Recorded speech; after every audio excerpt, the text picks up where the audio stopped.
First strike. Admiral Elena Santos stood at the viewing deck of Lunar Base Alpha, her weathered face illuminated by Earth's pale blue glow. The holographic display before her painted a grim picture. Over 300 Kraxan warships had just breached the Kuiper Belt, their massive forms distorting the very space around them as they approached humanity's home. "They're earlier than we expected," Dr. Wei Chen said softly, his fingers dancing across the quantum interface as he brought up more detailed scans. The chief physicist of Project Prometheus looked exhausted, dark circles under his eyes testament to countless sleepless nights. "The gravity core isn't fully tested yet." Elena's jaw tightened. Humanity had known this day was coming ever since their first encounter with the Kraxan Empire 5 years ago. The crystalline beings had made their intentions clear. Earth would either submit to their rule or face extinction. No negotiation, no compromise. But the Kraxan had made one critical mistake. They'd given humanity time to prepare. "Status of the ESS Archimedes?" Elena asked, her voice steady despite the weight of command pressing down on her shoulders. "Final calibrations are complete," Wei replied, bringing up a new hologram showing a sleek vessel unlike anything humans had built before. Where traditional warships bristled with weapons, the Archimedes was smooth, its obsidian hull broken only by the spiraling patterns of gravity conduits. "Captain Rivera reports all systems nominal." Elena nodded, memories of the past 5 years flooding back. The countless failed experiments, the breakthroughs, the sacrifices. Project Prometheus had consumed resources that could have built a fleet of conventional warships. If they were wrong about this, humanity's last hope would vanish like stardust in a solar wind. "Send the activation codes," she ordered. "It's time to show the Kraxan why you don't corner a species on their home turf." Across the vacuum of space, the ESS Archimedes came to life. Deep within its core, humanity's greatest achievement hummed with power. The gravity core, a machine that could bend one of the fundamental forces of the universe to human will. The product of quantum mechanics, dark matter research, and sheer human determination. Captain Maria Rivera felt the ship respond beneath her feet, a subtle vibration that spoke of barely contained power. Her crew worked with practiced efficiency, each one knowing their role in humanity's desperate gambit. Gravity core at 60% and rising. Lieutenant James Chen reported from his station. Field harmonics stable. Maria allowed herself a small smile. The son of Dr. Wei Chen had fought hard for his position on this mission, determined to see his father's work through to the end. "Take us out, nice and easy. Let's not show our hand too soon." The Archimedes glided away from its lunar dock, its movement almost graceful despite its size. At 2 kilometers long, it was the largest ship humanity had ever built. Yet compared to the approaching Kraxan dreadnoughts, it was barely more than a corvette. In the void between Mars and Jupiter, the Kraxan fleet continued its advance. Their crystalline ships sparkled like deadly jewels in the starlight, each one a city-sized monument to their species' technological superiority, or at least what they believed to be superiority. "Multiple targeting locks," Security Chief Amara Okafor announced, her Nigerian accent clipped with tension. "They're painting us with everything they've got." "Let them," Maria replied, settling into her command chair. "Maintain course.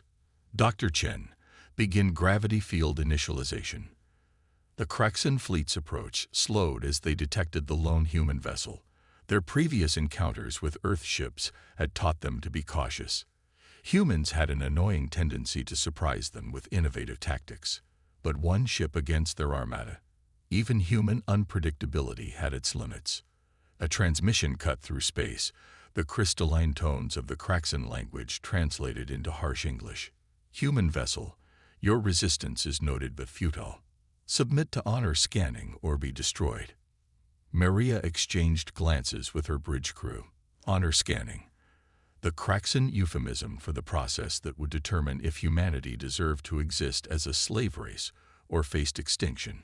"Gravity core at full power," she replied instead, initiating primary sequence. The space around the Archimedes began to distort, subtle at first, then with increasing intensity. The nearby Kraxan ships detected the anomaly too late. By the time their sensors registered the danger, the trap was already sprung. The gravity core's power erupted outward in a cascading wave. Where it touched the Kraxan ships, their crystalline structures began to groan under impossible stresses. Gravity itself became a weapon, crushing and pulling with forces that no shield was designed to resist. By the eternal crystal, the Kraxan commander's transmission was filled with genuine fear now. What have you done? The first Kraxan ship imploded, its beautiful crystalline form collapsing in on itself as artificially generated gravitational forces exceeded its structural tolerance. Then another fell, and another, their debris caught in the very fields that destroy them. This is Captain Maria Rivera of the Earth ship Archimedes. She broadcast to the entire fleet. For 5 years, you threatened our world with extinction. Today, you learn why that was a mistake. Humanity doesn't bow to threats. We overcome them. Back on Lunar Base Alpha, Admiral Santos watched the battle unfold with grim satisfaction. The gravity core was performing beyond their most optimistic projections, turning the fundamental force of the universe into humanity's shield and sword. Send word to the other installation sites, she ordered. Begin launching the remaining gravity ships. It's time to take this fight to them. The battle for Earth had begun, and humanity, as it had so many times before, would prove that intelligence, innovation, and determination could overcome any obstacle, even one that arrived in the form of a seemingly invincible alien armada. In the depths of space, the ESS Archimedes continued its advance, a testament to human ingenuity and the indomitable spirit of a species that refused to go quietly into the night. The weight of hope. The Kraxan Empire's response came 3 days after their first devastating encounter with the Archimedes. Their remaining ships had retreated beyond Neptune's orbit, regrouping while their crystalline minds struggled to comprehend the paradigm shift they'd witnessed. Humanity, the supposedly primitive species they planned to subjugate, had turned gravity itself into a weapon. Supreme Commander Zixra stood before the Empire's Emergency Council, his crystalline form dulled with stress fractures, a sign of extreme distress in his species. The quantum hologram projected his presence across 20 systems simultaneously, ensuring all high-ranking Kraxan received his report. The humans have achieved what our scientists deemed impossible, he said, his harmonics resonating with barely contained fury. They'd weaponized gravitational fields at a scale that defies our understanding of physics. We lost 47 ships in the initial engagement. Through the quantum link, Admiral Santos and her team monitored the transmission, their intelligence AI translating the crystalline language in real time. Dr. Wei Chen shook his head in quiet amazement. They still don't understand how we did it. And they won't, Alina replied, watching the Kraxan leaders argue among themselves. Not until it's too late. Across the solar system, humanity's remaining gravity ships were taking position. The ESS Newton near Mars, the ESS Hawking in the asteroid belt, and the ESS Einstein approaching Jupiter's orbit. Each vessel carried a refined version of the gravity core, improved based on data from the Archimedes' first engagement. Captain Rivera stood on the Archimedes' observation deck, watching her crew conduct repairs and adjustments. The first battle had taught them much about their new weapon's capabilities and its limitations. The gravity core consumed enormous power, and while it could crush Kraxan ships like empty soda cans, maintaining the field required precise calibration. Field harmonics are stabilizing, James Chen reported, his hands dancing across the holographic controls. The new algorithms are reducing power consumption by 30%. Maria nodded, pride swelling in her chest. Her crew had performed magnificently, adapting to the new technology with characteristic human flexibility. Status of the secondary systems. Gravity wake generators are online, Lieutenant Sarah O'Connor replied from her station. We can now create localized gravity distortions up to 10,000 kilometers from the ship. Targeting systems have been updated accordingly. The ship's AI, Newton, projected a tactical hologram showing the positions of all known Kraxan vessels. "Captain, I'm detecting significant movement in the enemy fleet. They appear to be adopting a new formation." Maria studied the display, her experienced eye noting subtle patterns in the enemy's deployment. "They're planning something. Alert the other ships. Tell them to." Her words were cut off by a sudden alarm. The Kraxan fleet had launched what appeared to be thousands of smaller vessels, each one accelerating to relativistic speeds. "Clever bastards," Maria muttered. "They think they can overwhelm our gravity fields with numbers. All hands to battle stations. Prepare for multiple vector engagement." The space between Neptune and Jupiter erupted in a dance of physics and firepower. The Kraxan swarm vessels, each barely larger than a fighter, darted through space like a school of deadly fish. But humanity had planned for this. The 4 gravity ships moved in concert, their fields overlapping in precise patterns. Where conventional weapons would have been overwhelmed by the sheer number of targets, the gravity weapons proved devastatingly effective against swarm tactics. "Initiating cascade sequence," James announced, his fingers flying across the controls. The gravity core's power surged, creating a web of intensified gravitational fields. Any Kraxan ship that entered these zones found itself caught in an invisible net, their momentum turned against them. From her command center on Lunar Base, Admiral Santos watched the battle unfold with growing satisfaction. The Kraxans' tactics were predictable. When faced with an unexpected threat, they responded with overwhelming force. But they still didn't grasp the true nature of humanity's advantage. "Dr. Chen," she called out, "initiate Phase 2. We nodded grimly and transmitted a coded signal to all 4 gravity ships. Deep within each vessel, secondary systems that had lain dormant came online. The gravity cores began to pulse in perfect synchronization, their fields resonating across space in ways that defied conventional physics. The effect was immediate and devastating.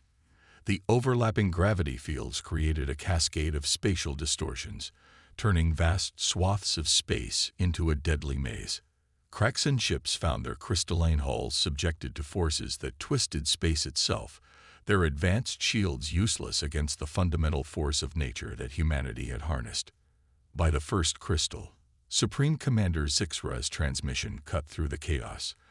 "They've mastered gravity harmonics at a quantum level. All ships, emergency retreat. Return to." His transmission cut off as his flagship vanished into a gravity well, crushed into its component atoms by forces that even his advanced species couldn't comprehend. The battle lasted less than an hour. When it was over, the space between Jupiter and Neptune was littered with crystalline debris, all that remained of the Kraxans' swarm attack. The 4 gravity ships had suffered damage, but their revolutionary weapons had proven their worth beyond any doubt. "Send word to Earth," Maria ordered, allowing herself to relax slightly in her command chair. "Tell them the gravity defense network is operational. And send a message to any watching Kraxan ships. This is just the beginning of what humanity can do when pushed too far." As the debris of battle slowly drifted through space, humanity's gravity ships maintained their vigilant watch. They had won this engagement, but everyone knew the war was far from over. The Kraxan Empire wouldn't accept this defeat easily, but for the first time since first contact, humanity had hope, not just of survival, but of victory. Ripples of war. News traveled faster than light in the modern galaxy. Within days of humanity's decisive victory over the Kraxan swarm, quantum communications networks buzzed with reports that sent shockwaves through every spacefaring civilization. The supposedly primitive humans had not only developed gravity manipulation technology, but had weaponized it with devastating effectiveness. Admiral Elena Santos stood before the United Earth Defense Council, her hologram projected simultaneously to government chambers across Earth, Mars, and the lunar colonies. The faces before her showed a mix of triumph and concern. Victory had brought new responsibilities and challenges. "The Kraxan Empire has withdrawn all forces beyond the Kuiper Belt," she reported, gesturing to the tactical display.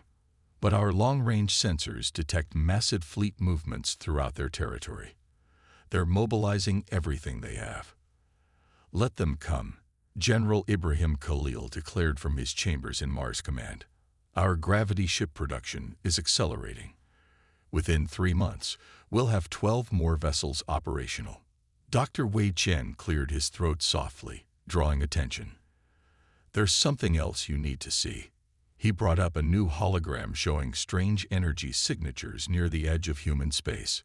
"We're detecting quantum communications between multiple alien species. The Kraxan aren't the only ones interested in what we've achieved." Aboard the ES Archimedes, Captain Maria Rivera reviewed the same data with growing concern. Her ship had become a symbol of human ingenuity, but symbols could be double-edged swords. "They're scared of us now," she murmured to her XO, Sarah O'Connor. "Good," Sarah replied firmly. "Fear might keep them from." Multiple quantum space ruptures detected.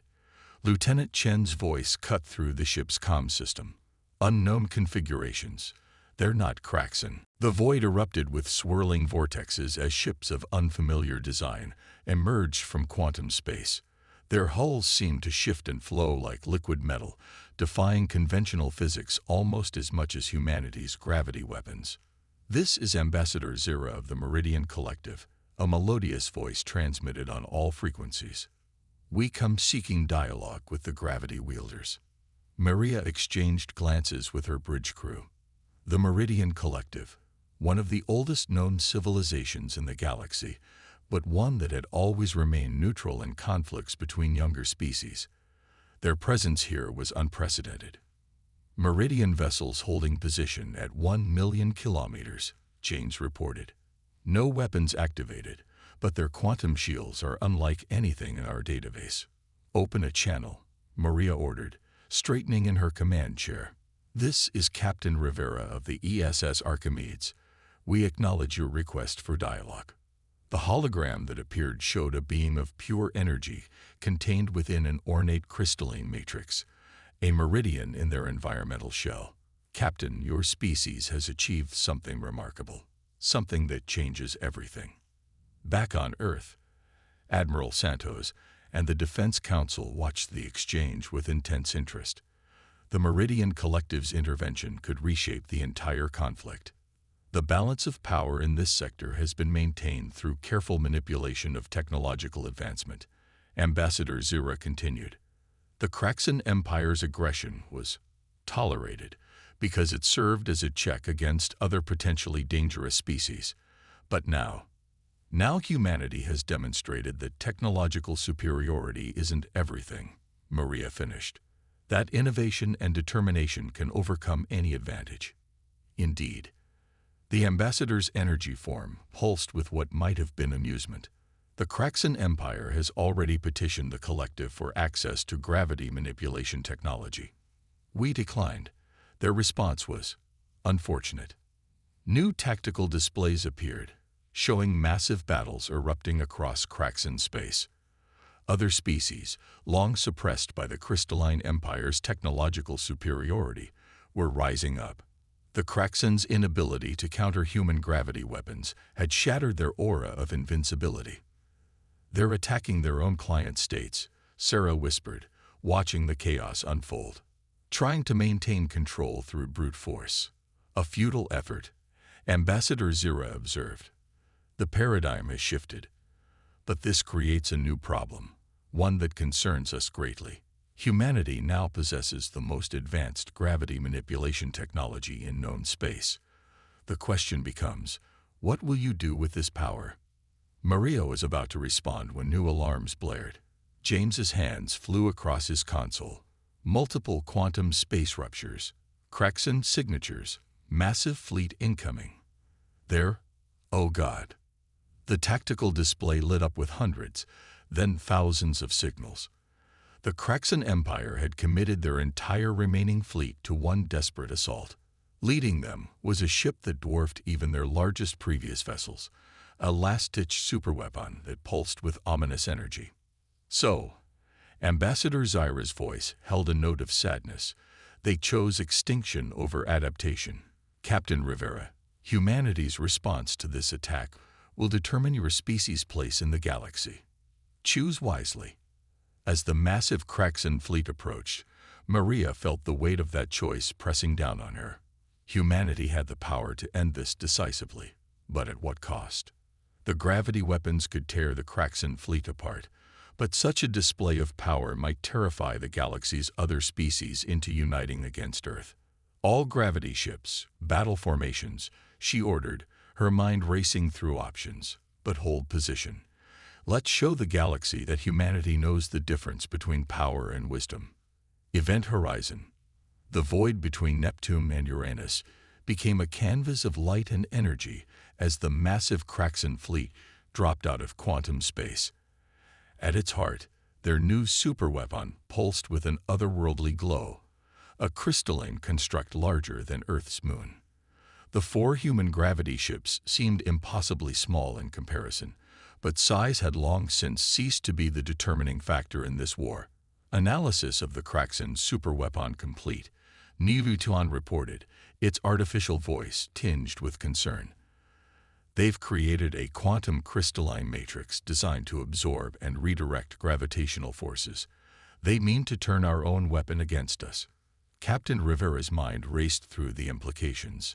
The Kraxan had built their last hope around a fundamental understanding of physics. For every action, there must be an equal and opposite reaction. Their superweapon was designed to catch humanity's gravity waves and send them crashing back. All ships maintain position. She broadcast to the other gravity ship captains. Power up defensive fields only. Let's see what they've built. The Kraxan fleet advanced with precision that bordered on desperation. Their smaller ships formed intricate patterns around the superweapon, creating a crystalline web that sparkled in the starlight. It would have been beautiful if it wasn't meant for destruction. Incoming transmission, Lieutenant O'Connor announced. It's different from their usual protocols. The hologram that appeared showed not the usual Kraxan commander, but a collective of their scientists, their crystalline forms interwoven in what Maria recognized as their version of unity. Humans. They spoke in perfect unison. You have forced us to transcend our own limitations. Our greatest minds have merged to create this response to your gravity weapons. Surrender now, or witness the power of crystalline ascension. In her lunar command center, Admiral Santos watched the confrontation unfold with growing concern. The Meridian ships had withdrawn to a safe distance, their ancient civilization content to observe how humanity would handle this crisis. Dr. Chen, she called out, what are we looking at? Wei's fingers danced across his quantum interface, analyzing the readings. They've created something extraordinary, a crystalline structure that exists partially in quantum space. It's designed to capture gravitational forces and amplify them through quantum resonance. If it works as intended, it would turn the solar system into a gravitational blender. James Chen finished from his station aboard the Archimedes. Everything from Neptune inward would be torn apart. Captain Rivera felt the weight of command pressing down harder than any gravity field. The Kraxan had created their superweapon with a simple calculus. Either humanity would stand down or everyone would die. They hadn't considered a third option. Dr. Chen, she opened a channel to Lunar Command. Your son just gave me an idea. The Kraxan built their weapon based on how we've been using the gravity drives. But we haven't shown them everything, have we? There was a moment of silence, then Wei's eyes widened with understanding. The quantum harmonic theorem. Captain, it's never been tested at that scale. The energy requirements alone would be met by their own weapon, Maria finished. They built a quantum amplifier. Let's give them something to amplify. Understanding rippled through the human ship's crews as the plan was shared. It was audacious, borderline insane, and quintessentially human. While the Kraxan had built their superweapon based on physics, humanity had learned to dance with physics in ways their crystalline minds couldn't grasp. All ships, implement pattern Omega, Maria ordered. Redirect power from offensive gravity fields to the quantum harmonics. Let's show them why humans are known for thinking outside the box. The 4 gravity ships began to move in precise formation, their fields pulsing in patterns that seemed random to outside observers. The Kraxan superweapon responded exactly as designed, its crystalline matrix capturing the gravitational forces and beginning the amplification process. Energy buildup in the crystalline matrix reaching critical levels, James reported, his voice tight with concentration. They're about to redirect it. Now, Maria commanded. The gravity ship's fields shifted in perfect synchronization, creating not a wave of destructive force, but a precise quantum frequency. The Kraxan superweapon, designed to amplify gravitational energy, instead began to amplify this harmonic pattern. Through their quantum crystalline matrix, the frequency spread to every ship in their fleet. The effect was beautiful and terrifying. The crystalline ships began to resonate, not with destructive force, but with a frequency that interfered with their quantum space interface.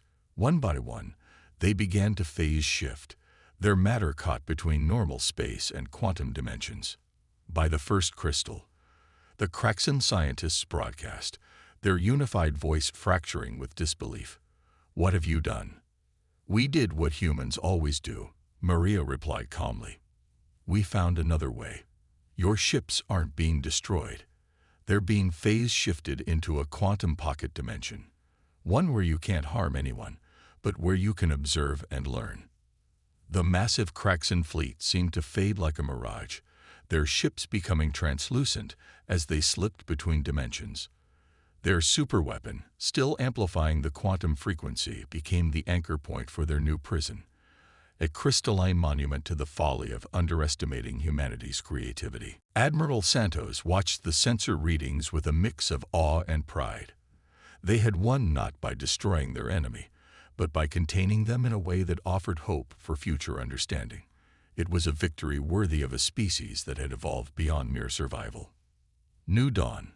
3 months after the Battle of the Quantum Veil, as historians were already calling it, Earth had changed in ways few could have predicted. The planet's night sky now held a new constellation, the crystalline superweapon perpetually shimmering between dimensions, a reminder of both humanity's power and their restraint. Captain Maria Rivera stood in the newly constructed Galactic Assembly on Luna, her dress uniform adorned with the quantum insignia that had become humanity's symbol among the stars. Before her, representatives from 27 spacefaring civilizations had gathered for an unprecedented diplomatic summit. The humans have demonstrated more than technological prowess. Ambassador Zera of the Meridian Collective addressed the assembly, their energy form pulsing with approval. "They have shown wisdom that we did not expect from such a young species.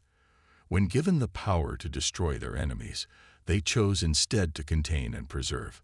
The assembly chamber's quantum displays showed real-time images of the phase-shifted Kraxan fleet. Their ships existed in a state of quantum suspension, their crews able to observe and communicate but unable to influence normal space. Already, some of the younger Kraxan were beginning to question their species' aggressive policies.